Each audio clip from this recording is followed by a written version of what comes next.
Application for Merchant Mariner Credential Form CG-719B, Section 4, Mariner Consent/Certification.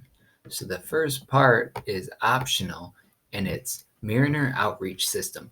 I consent to voluntary participation in the Mariner Outreach System to be used by the Maritime Administration, or MARAD, in the event of a national emergency or sea lift crisis. In such an emergency, MARAD would disseminate my contact information to an appropriate maritime employment office to determine my availability for possible employment on a sea lift vessel.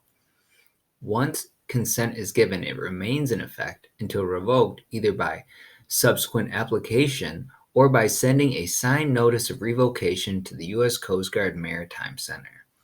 And you can find more at this link. So yes, I would like to participate, or no thanks, I do not wish to participate at this time. Either of those boxes are okay. You have number two, number two, for continuity renewal only. That's when your license is expired, but you can put it in a status called continuity, which allows you to renew that license. It automatically goes in continuity for 1 year after the expiration date on your license. During that year, you can renew your license, but after that 1 year of continuity, you have to reinstate your license. And then under that, we have 3, consent. I am under 18 years of age and a notarized statement of parental/guardian consent is attached. So if you're under 18, you need to click that box, but most of us will not be. So down here to 4, certification. My signature below attests that all information on this application is true and correct to the best of my knowledge. I understand an application determined to be fraudulent may result in the denial of my application for 1 year from the date of submission, even if the fraudulent information was not by itself cause for denial or prosecution.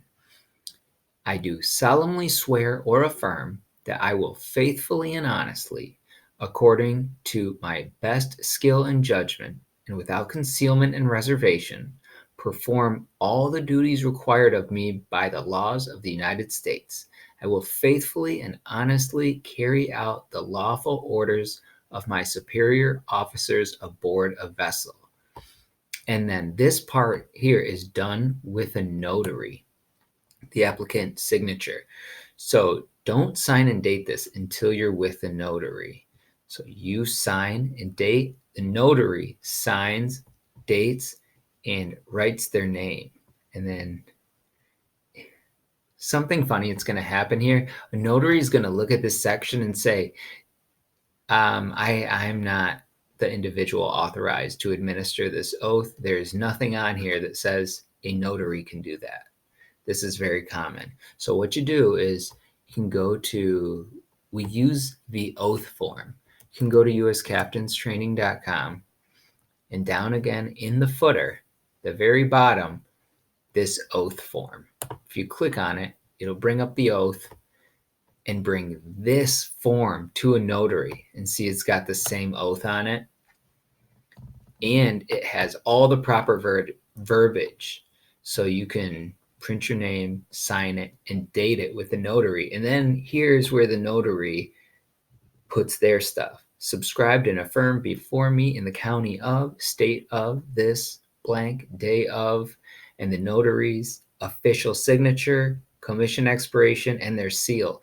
This is the information that they're going to look for right down here. Say, okay, yeah, I can do this. This is built for a notary. But when you compare it to the section on the form, not much of that stuff is on here. So the notary is going to be very weary of this. If they will sign this and put their seal on it and everything, that's okay. But if they refuse to sign this here, just bring this form and fill out this form with the notary and attach it to the application and right in this area, see attached oath form. And then don't forget to print name of applicant here in this box. And if we go down to the very bottom, this is section 4 continued Mariner consent / certification, third-party authorization. If someone other than you is submitting your license on your behalf to the Coast Guard, let's say a school that you went through or a credential application review service, they would fill this out and then you would sign it here and date it. So that's all this last part is. If you're submitting your own, you do not need to fill this last part out. That about wraps it up for section 4 of form application for merchant mariner credential form CG-719B.